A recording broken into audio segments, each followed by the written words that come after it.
For tuning in with Dr. Leisha, the preacher. Okay, all right. Well, as y'all know, I'm Dr. Leisha, the preacher, the lady with the tambourine, born and raised in the hood, Detroit, Michigan, who happened to end up with a freaking PhD. You know what I'm saying? And yes, I've read the Bible a lot in my life. I don't consider myself an expert at all. A lot of the stuff in the Bible is very, very boring. It's only until you get to the heated stuff like fights and multiple wives and still inheritance and flooding a whole earth and stuff like that, or flooding nations. You know what I'm saying? So it's only until it get exciting like that I come to life like, oh yes, hey. But this video here, guys, is about me cooking pancakes for breakfast for my grandchildren.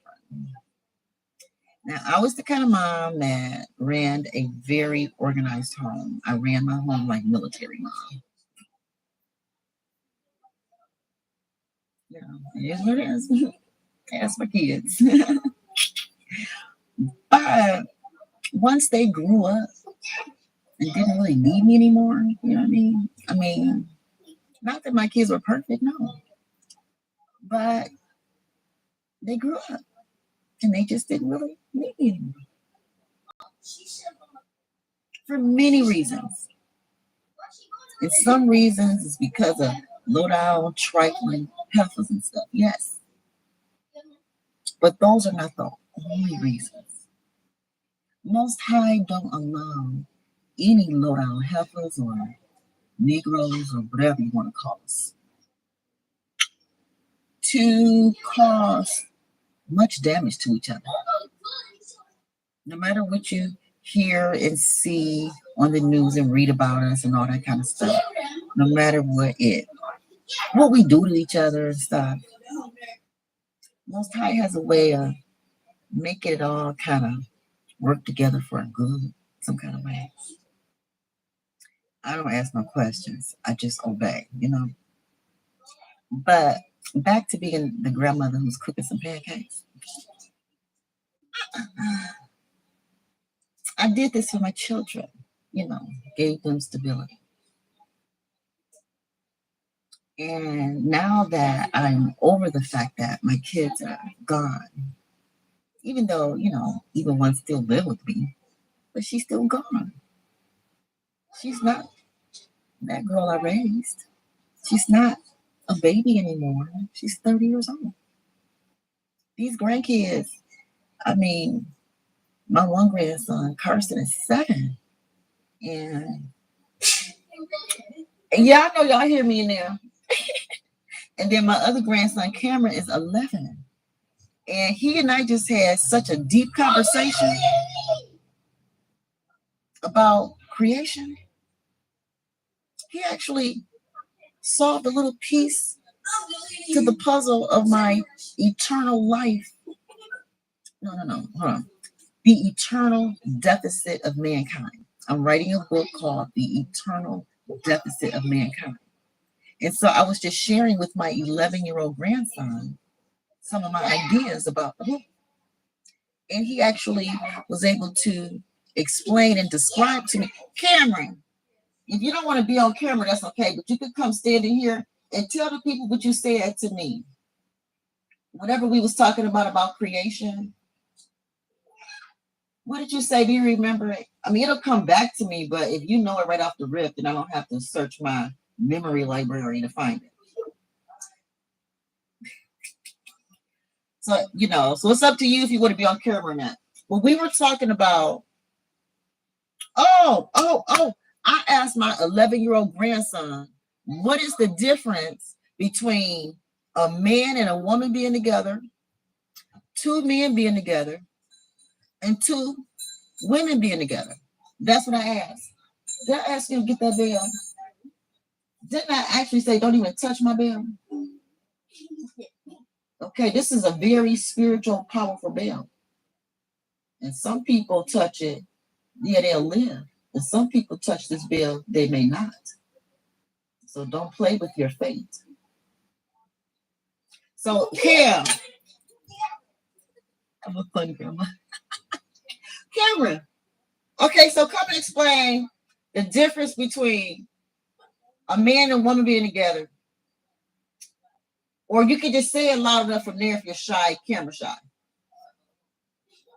Or you can say it where you can't be seen. Like if you stand right here in this door, you can't be seen on this camera, but your voice will be heard. Okay. Okay, so you stand right there, can't nobody see you, but your voice can be heard.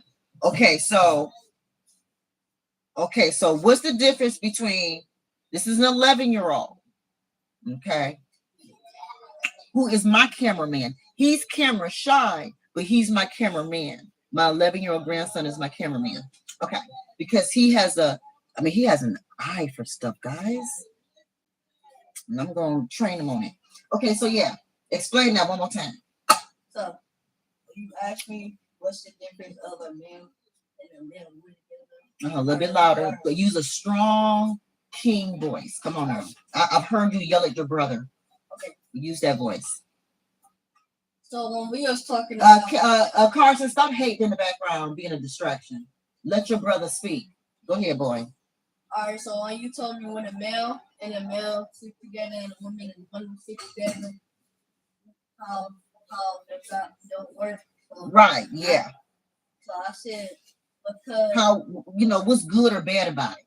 We're looking at the good and bad of each situation. So go ahead. The bad thing is that God don't want no gay people on this earth. Wait a minute. How can you put this on God? God don't want no gay people on this earth. That's not the conversation we had earlier. Earlier, you just simply explained to me the difference in these situations. So let's go back to two boys being together. What is good about that? What's bad about it? Boom. What's good and bad about it? Two boys being together. We'll start there. All right, so the bad thing with two boys being together is that we can't make no people. Okay, I'm gonna stop you right there, and don't forget. Cameron said, number one, one thing about two boys being together, you cannot make more people. You can't make more people. Okay. So is that a good or bad thing?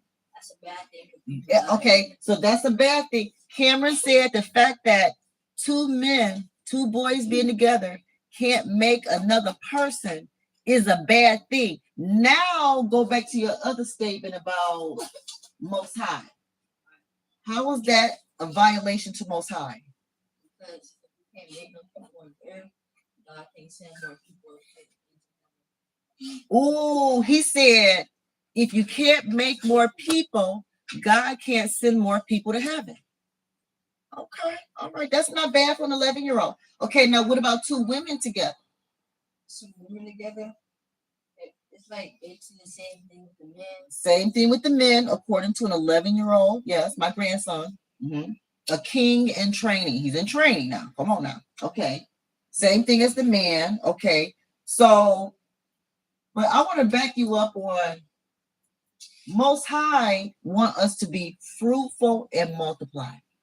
So it's always good for people, whether it's two men, two women, any people in a community, to be fruitful, be kind, and good to each other, of course. But that's not the only piece to that puzzle. There's another wing to that butterfly, and it's called multiply. And when you can't multiply in your fruitfulness, you're coming up short. I'm just saying. Okay, so go ahead. So now go back to the situation where it's a woman and a man. Okay. There's a woman and a man. Mm-hmm. Oh, I need to be making some pancakes. Go ahead. If there's a woman and a man, If you're not dead, please sit down and be quiet. If there's a woman and a man, you can multiply Earth by a whole number, a lot of numbers. And to everybody, then we can start a new generation every single day. Woo! Cameron said, when you have a man and a woman, you can start a new generation every day. Every day. It's gonna add up, keep on adding. Multiplication. An 11-year-old. It doesn't take, or maybe he is a rocket scientist. You know how they say it'll take a rocket scientist to figure something out? Maybe you do.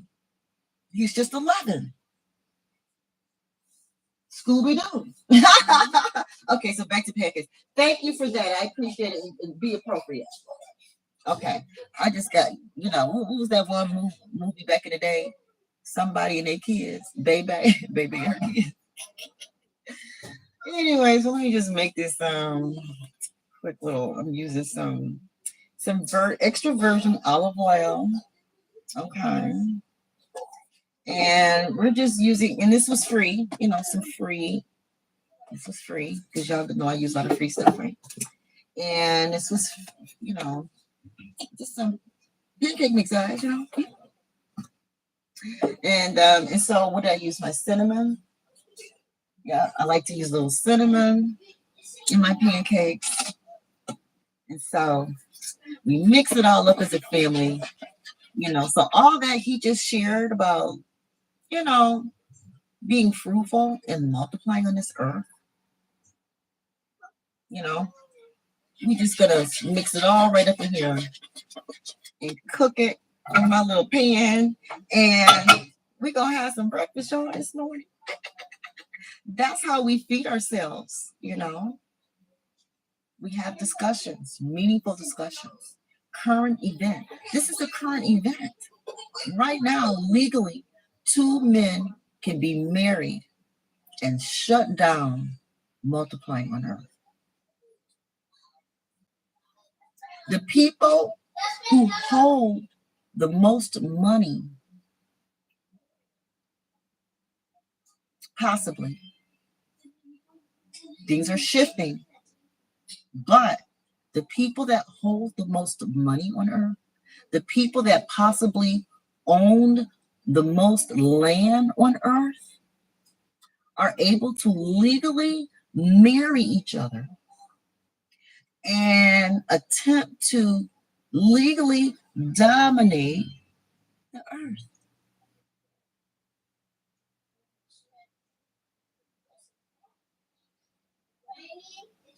And my 11-year-old grandson just gave me the little last piece of my puzzle of my book that I need to write, called The Eternal Deficit of Mankind. We owe Most High generationally forever. Why? Because he said so. No other reason. We can spend our time disagreeing with him and not yielding up his fruit, or we can submit to him, whether we male or female, and get busy being loving, kind, gentle, tolerating each other, forgiving each other, you know what I'm saying? Reasoning with each other, having discussions, making pancakes and stuff, you know what I'm saying? Come on, y'all. We can do this. We can love each other. We can help each other. We can be kind. We don't have to steal from one another. All we got to do is just talk to each other. Explain what we need. Explain what we mean. Have a meal together. That's it. That's it. And keep growing. Keep eating. Feasting. I don't mind my husband, the men in my family, my sons, my grandsons, loving whoever they want, just have the decency and the respect to ask, you at least know who I am? What's wrong with that? What's wrong with confession and repentance? What's wrong with recognizing, hey, I'm wrong. I just did some effed up stuff to that person, these people, that family. And I need to confess. And I need to apologize. And I need to fix and repair what I can to that family, to that person. Because no one person represents just themselves. They come from a family. Women, men come from a population. Men do not have to congregate with us. They don't. Likewise, women come from a population. We are our own family, just like you are your own family. You are a nation of your own. So, men, when you interact with us, women, as our own nation, follow the rules. Women, when we interact with men, follow the rules.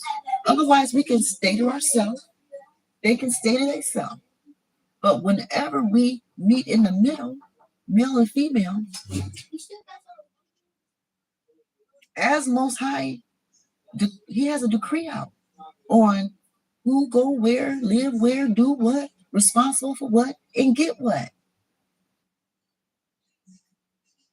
So it starts with male and female first. Males have this rule when it comes from Most High. Women have this rule. We have our own ruling nations, male and female, two separate ruling nations.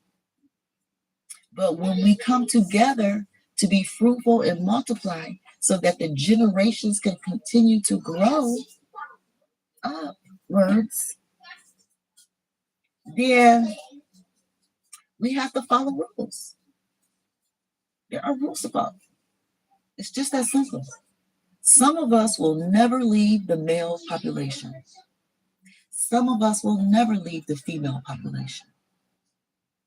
But those of us who cross over into that rink, that boxing rink called legal marriage, you and your family better come and be ready to fight. You better be ready to build. Because as these two nations come together to build, everybody and their mama gonna be trying to tear you down. And that's kind of like what we're experiencing on the political scene.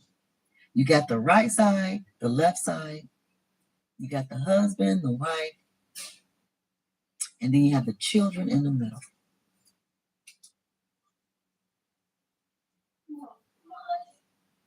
Something to that effect. You know what I'm saying? So right now, we are watching them, the people in the middle, these commitments, these marriages, these governments fight. They're fighting. And while they're fighting, those of us who are on the sidelines watching, cheering, booing, whatever we do. I'm a cheerleader, so I'm gonna always be out there dancing. You know, I'm a dancer, gymnast. I'm gonna do flips. I'm not the best singer, but I will sing. I like to write music, so I'll write some stuff and send it to somebody and get them to sing it. Whatever. I'm preparing my family for this war. We're all involved. Find where you are. Are you male, female? Are you single, married? Do you have family representation or not? All these things got to be considered and weighed out for those who are in the middle. It's a war. A marital, legal, generational wealth transfer war. And I'm personally a part of what's called the Great Migration. there was a great migration that occurred from around 1910 to around 1970. And I am a 1969 baby. So I'm like right there at the cutoff of the Great Migration. And I believe the 6 million or so quote unquote black people, Afro, Indio, natives that were mixed with a lot of, like West African slavery and whatever else. Whatever else. You know what I mean? We're the melting pot. One big old turtle soup, filled with alphabets. Alphabet soup. So, um,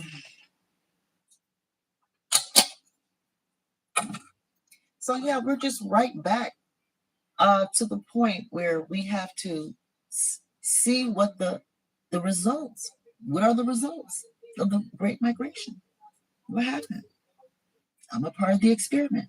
My people migrated from the South, took jobs, up north with the big three and whatever other companies were included in that, and brought them up here. In my case, Detroit, Michigan. There's several cities, Detroit, Chicago, New York, different places they stashed us at. The 6 million were scattered throughout the United States, specific places. So I am like, my family is 4th generation in this experiment. We're all factory workers still, one way or another. Factory workers. 4th generation factory workers.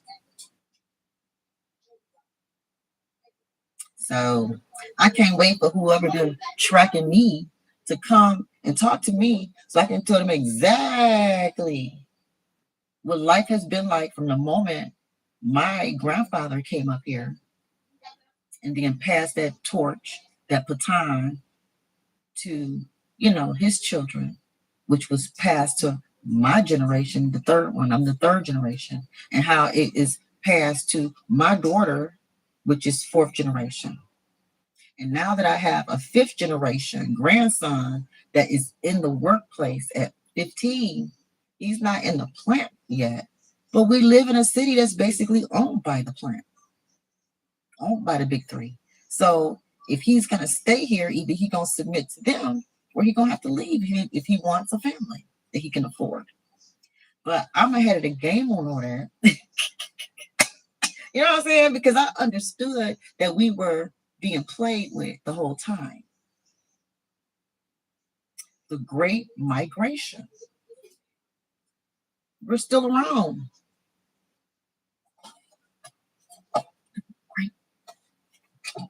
Black, sometimes they call it the Black Migration. And now notice the word migration. Notice the difference between immigration, migration.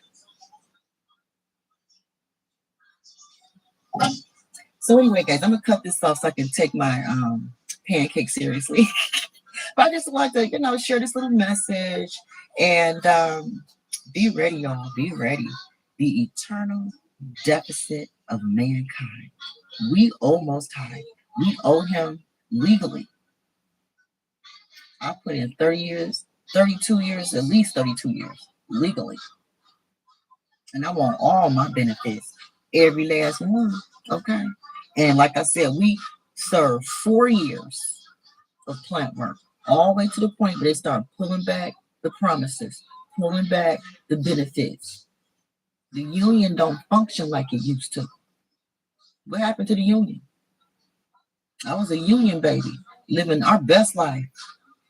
And then they start taking all the benefits. Like I was like, if we all out here looking like Kamala Harris. I mean, I'm just saying.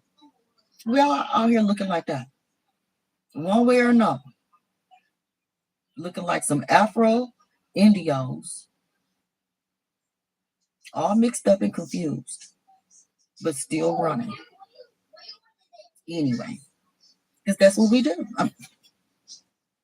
That's what we do. But the difference is, in my case, again, this is all kind of, we have to kind of separate ourselves from male, female. Once we figure that out, okay, then what contract are you under? What family were you born into? Your birth chart, your birth date chart, all of that matters in calculating, balancing out the scales in your life, my life. Some people have the gift of being able to tally up their own accounts and affairs, and able to help other people get their affairs and businesses in orders and things, here on earth. And people say spiritually, but whatever Most High say to do for you and your family. Just like the 12 tribes of Israel in the Bible, each tribe had specific characteristics, responsibilities, things to focus on. And that stuff wasn't supposed to be all mixed up. Stick with your tribe, stick with your inheritance. It's easier to iron it all out. And then some people say, well, I don't want no inheritance. I don't care who got what and all that. Just leave me out of it. Okay, well, either deal with it now or later. I'm a now person. I'm a fighter. I deal with my issues right now. And those who don't, they put themselves on timeout, and I have to wait for them to come around. Eventually they do. I mean, the scales must balance. They have to. Most High orders it. He orders our steps like soldiers. So it's my job to put my kids and grandkids in their rightful positions. Make sure they get what they're supposed to out of this life, so that when it's their turn to be up to bat or to take a shot, they'll be ready. Not getting ready, be ready. Because we're being about our Father's business now, actively, generationally. I'm not throwing away my seed. I'm not throwing away my kids. And now that we're at a certain place in life, I'm like, where y'all daddies at? Do they got any other kids out there? I'm calling in all y'all papas, Rolling Stones right about now. It's getting real out here, y'all. It's getting real. If the United States is calling in immigrants when it already has its migrants, but it's calling in immigrants, it got me to thinking, well, if my baby daddies got some other kids out there legally, especially like if they were in the military and stuff, you know what I'm saying? Well, I want them kids because my kids need more help. Collect your papa's Rolling Stones if you can. It's a war out here. If you got some brothers and sisters, basically those are soldiers that are assigned by blood to you. Use them or lose them. If you don't use your own bloodline for your defense, to build your wealth, and somebody else will, they will.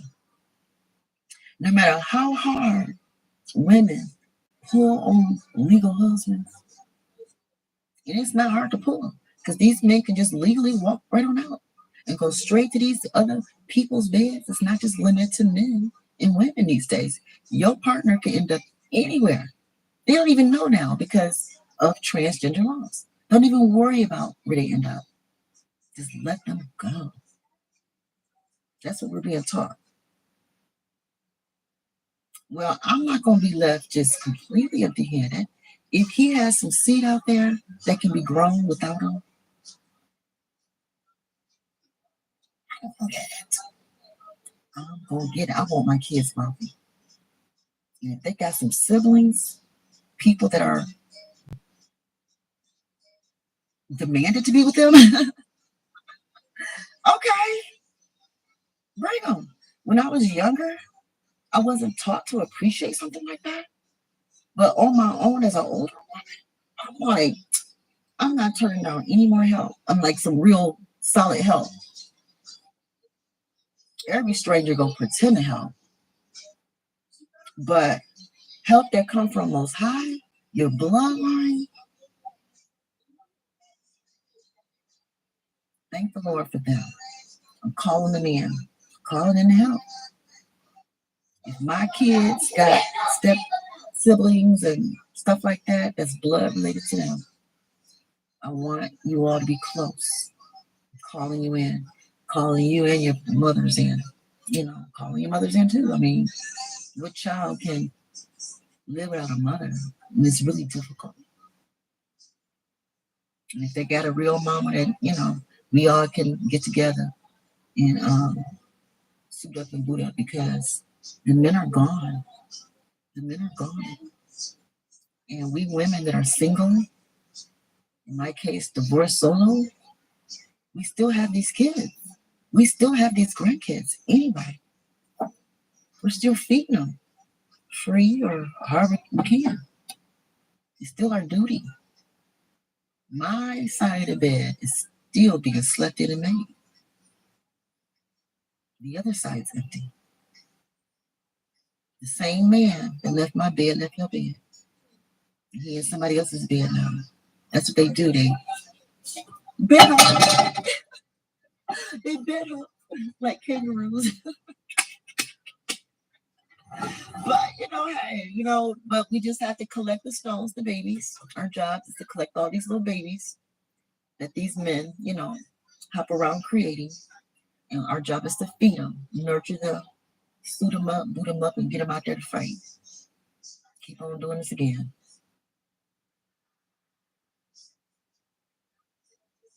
That's how this works. So I'm still on duty, guys. I'm calling in our legal team. Legal as in like natural order. There's a natural order to this.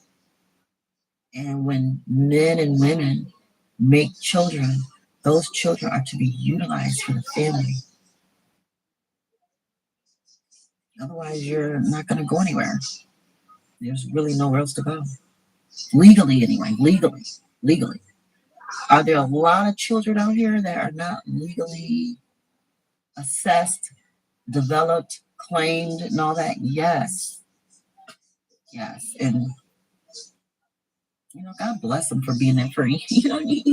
Those of us that are caught up in the law, caught up in immigration experiments and things, it's a fight. It's a fight. And because the law is involved, I have every right to utilize every soldier at within my reach, that I can assess, that I can access, utilize, employ, train in many areas. I was just stating earlier that during times of war, in a previous video, that during times of war, even people need to be entertained. When the Titanic ship went down, the movie suggested that the band continued to play. So I see all the destruction on earth right now. All the destruction. Legal marriage laws are just completely out of whack. And because the marriage laws are completely out of whack, anything that's connected to it, fruitfully and multiplication wise, is out of whack too. So right now we have an out of whack system. The people in the middle trying to represent everybody is fighting. It's like your parents fighting in the house. Yeah, kids watching their parents fight. That's what we're going through in our government. We're watching our parents fight and they don't agree. and they're married to other people. You know what I'm saying? It's a mess. But those of us who know better, do better. Okay. And so I encourage all grandmothers, keep the family together. Keep them together as best you can. Cook for them, drive them around. You know, I know I have only so much time to donate to my family. I only have so much mental capacity left, you know, because I served my family first and I served them well. And I could only pray to Most High that I would have something left over to give to my grandchildren. I pray for that. And He is gifting it to me. Because Lord knows the husbands are gone, the kids are gone, but not gone, but they're gone. To the point where the sauce in me, my magic, my sauce, my wisdom, my experiences, they no longer, you know, you know. But the grandkids, yeah, I'm pouring into them, pouring into them. Not my daughters, a little different, you know. It's different with the daughters. They see me, you know, and they're coming around, you know, they're starting to see what I see. But as they catch up, I'm, you know, because they're not grandmothers yet. Come on now. My daughters are not grandmothers yet, you know? So I'm going to always be ahead of them. But I'm passing it back, though. Passing it back. And that's the only way we're going to win. The only way. It starts within our own individual selves and homes, communities, and then it's spread out. So thank you for tuning in with Dr. Alicia the Preacher as I share my little life and how I do things. And some people will think it's good, and some people will think it's bad, and it's okay. You know, I'm thankful to be alive and to hear my grandchildren. Grandchildren, thank you all for being well behaved. Just like I point out when you're bad, I point out when you're good too. Okay. I believe in being fair and balanced as much as possible. All right. And of course, they're going to act out a little bit because I give them a compliment. But I had to. It's only fair. You know, yeah, let the kids know when they're doing good. Because we don't hesitate to let them know we're doing something bad. All right? All right, love you guys. And I haven't really cooked on a regular basis since it's been a long time. It's been a long time. And I used to love to cook. I even had like cooking buddies, you know, friends that cook with and stuff, neighbors and stuff. I miss all that. So I think I'm gonna stabilize my life again. I thank the Lord for sending my grandchildren to save me. My grandchildren saved me. He used them. They're like my little Jesuses running around. I have multiple Jesuses running around. Yeshua's, saviors, messiahs running around here. And a grand divine. Okay, guys, let me get off here. You all be blessed. And I will go live again soon. Okay.